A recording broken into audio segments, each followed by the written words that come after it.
Jared,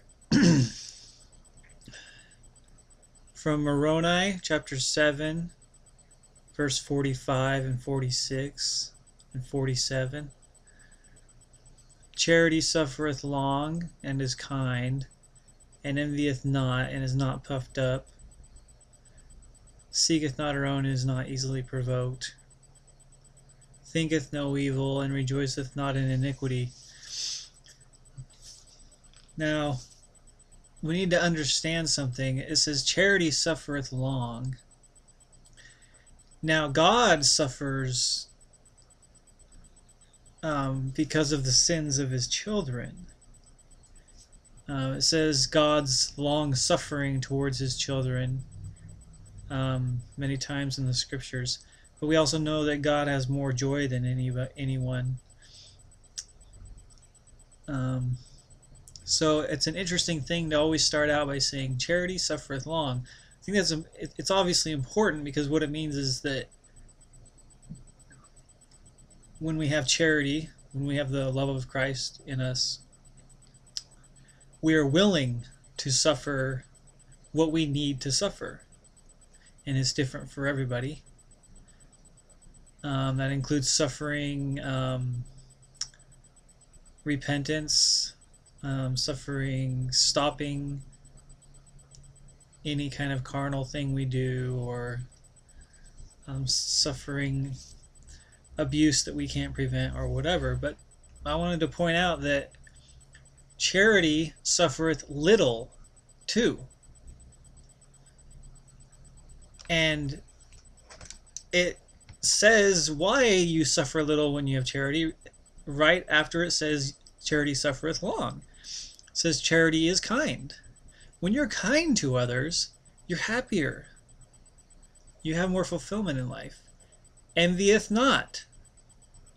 When you envy, you don't even appreciate the things you have. You want what the other person has. You might even envy somebody's emotional state or their spirituality. You might envy somebody's knowledge or whatever. But when you don't envy, you're happy for others and you're content with your life. So you're not suffering from envy. Is not puffed up. When you're puffed up, you're not happy because you're living a fake life. You're living a false life. Seeketh not her own, is not easily provoked. We all know that people that are easily provoked are really the most unhappy people. So you suffer the least when you're not easily provoked. And when you can deal with people, listen to people without getting really angry, when bad things can happen or inconvenient things happen and you don't get provoked, that makes you suffer little. Thinketh no evil, rejoiceth not in iniquity, but rejoiceth in the truth. Beareth all things, believeth all things, hopeth all things, endureth all things. If you hope all things, that makes life easier. When you bear all things, it makes life easier. For instance, if you don't bear all things and a certain trial or a certain difficulty comes upon you and you don't bear it, in other words, you either give up, you sin because of it, or you just react the wrong way to certain things or to all things, then it makes life harder. So charity suffereth long, but charity also prevents the most suffering. So if you want to have the least amount of suffering in your life, you need to have charity. If you don't have charity, the scriptures say you are nothing.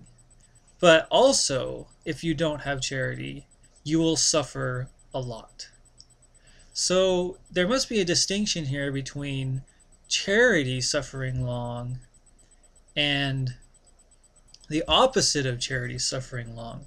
The suffering The sufferings are different kinds of sufferings. The suffering that comes from charity, in the end, makes you better and happier, makes life easier. You grow, you learn, whatever.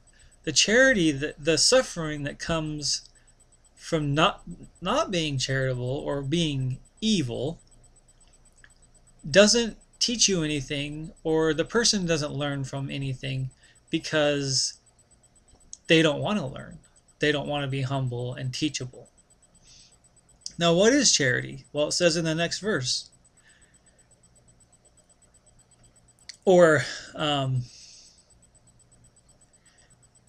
actually, in the next verse, it says, all things must fail except charity. So, there's another reason why charity prevents suffering, but charity never faileth. Now, wouldn't that make life easier if you never failed? That would definitely take away some suffering. Charity is the pure love of Christ, and it endureth forever. So it's just repeating what they just said. It never faileth, it endureth forever. Same thing. Whoso is found possessed of it at the last day shall be well with him. People with charity endure forever. They will endure throughout eternity all trials and tribulations that come to them. It's as simple as that. It's simple, but it's extremely profound. So think of charity as, we're willing to suffer whatever comes our way, but also think of charity as eternally the easiest, best, most righteous, most teachable way of living is charity, or living with the love of Christ in our lives. Do do do.